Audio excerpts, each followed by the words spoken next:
Essa fala de diminuir o tamanho do Estado muitas vezes é interpretada só como diminuir o tamanho do Estado naquilo que o Estado é assistência às pessoas mais pobres. Então eu quero que você fale um pouco se você propaga essa fala de diminuir o tamanho do Estado, se quando você fala isso, você está falando de um Estado que ajuda as pessoas mais pobres ou as pessoas numa situação de maior vulnerabilidade, enfim, por outras razões.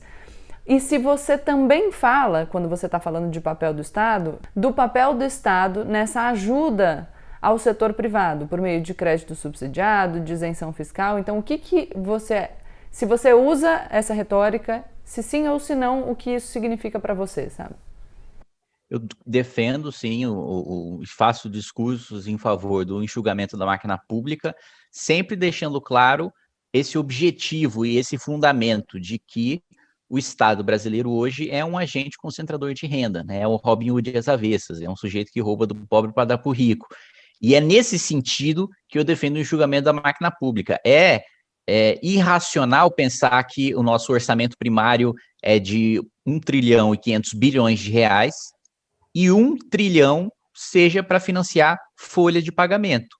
Não é para você fazer política pública para o mais pobre, não é para você conceder um sistema de renda básica, não é para você investir em infraestrutura de escola, de hospital, não é para você investir em pesquisa e desenvolvimento. Brasília, o plano piloto, concentra muito dessa renda. Você vê quando você pega a lei orçamentária, né, que é desproporcional o que Brasília recebe, porque a elite do funcionalismo público está concentrada aqui. Mas você tem nos estados também, principalmente o Judiciário e o Ministério Público, essa concentração, né, de super salários. Então, 120 milhões de brasileiros, segundo o último IBGE, vivem com menos de R$ 15 por dia. Esses 120 milhões de brasileiros financiam salários de 5, 10, 15, 20, 30, 40 mil reais em Brasília e nos estados. Quando eu falo de enxugamento da máquina pública, eu estou falando justamente disso, de voltar o Estado a servir aquele que financia as atividades do Estado, principalmente a população mais pobre, que é a maioria esmagadora da população brasileira. Se você ganha mais de R$ 20 mil por mês no Brasil, você já faz parte do 1% mais rico. Isso é inaceitável, né? Uma pessoa que ganha R$ 20 mil por mês, ela não é rica, mas no Brasil ela faz parte do 1% mais rico, né? E isso, em regra, é financiado pela população mais pobre. Então, quando eu falo de enxugamento da máquina pública, eu estou resgatando a origem do liberalismo de combate a privilégio, de você falar, olha, por que a população comum tem que financiar privilégio da monarquia? Hoje, voltada para os tempos de democracia, de república, por que a população tem que financiar os privilégios de juízes, de promotores, de ministros de Estado, de deputados, de senadores? E por que essa política de transferência, cruel de transferência de renda, tem que continuar existindo sob um pretexto de atender a população? Porque sempre que a gente vai, né, fazer alguma ofensiva, né, no bom sentido, contra o privilégio de qualquer corporação, de juízes, por exemplo, você tem um discurso de que os juízes atendem a população mais pobre, eles são fundamentais para a garantia de direitos e etc. e tal. Muitas dessas justificativas são verdadeiras, mas elas não justificam você ter um salário desproporcional para a realidade do Brasil, né? E é justamente sobre isso que eu falo quando eu estou falando em enxugamento da máquina pública. Perfeito. E já que você está falando em liberdade, vamos falar de liberdade para a iniciativa privada. A iniciativa privada tem que ter ampla liberdade ou existem exceções? Existem espaços em que o Estado tem que interferir para regular algumas situações? Não, acho que tem de haver uma regulação mínima, sim, né, não 100% livre. Existe você tem, por exemplo, chamados monopólios naturais, né, são aqueles serviços que necessariamente são monopólios pela sua natureza, né? Ferrovia, né? Uma ferrovia, você não vai construir outra ferrovia do lado para competir com aquela que já existe, porque é inviável do ponto de vista econômico você fazer uma outra ferrovia para concorrer, né? Como é que você soluciona isso e como é que você cria um ambiente de concorrência para isso? Fazendo com que o Estado regulamente e crie concorrência onde não há. Então, olha, tem essa ferrovia aqui ou tem esse espaço para se criar a ferrovia. eu faço um chamamento público e falo, ó, a empresa que concedeu o melhor serviço pelo menor preço vai construir essa ferrovia e vai ter autorização para operar essa ferrovia durante 5, 10, 15 anos. Mesma coisa o sistema elétrico, uma coisa muito presente na nossa vida, né? Distribuição e transmissão são duas coisas diferentes. Transmissão é quando eu tiro a linha da hidrelétrica para passar para o estado. Distribuição é quando eu pego o linhão do estado para distribuir para as residências.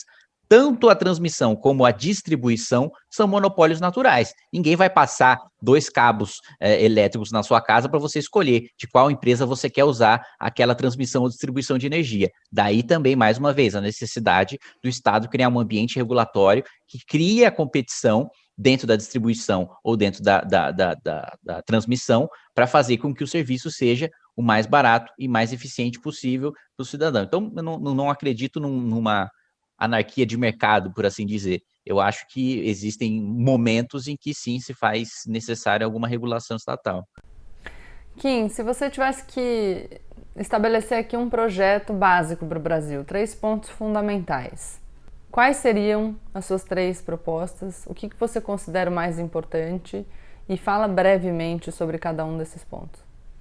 Eu acho que um programa de renda básica universal, né, um piso de oportunidades para todas as pessoas, e extremamente robusto. Para mim, um sistema de renda básica universal poderia, inclusive, substituir não com renda básica, né? No Chile é com vouchers, mas no Chile e na Suécia, né? Em vez de você ter educação pública, você tem educação privada e o governo paga a educação privada para aqueles que não têm condição de pagar a própria educação.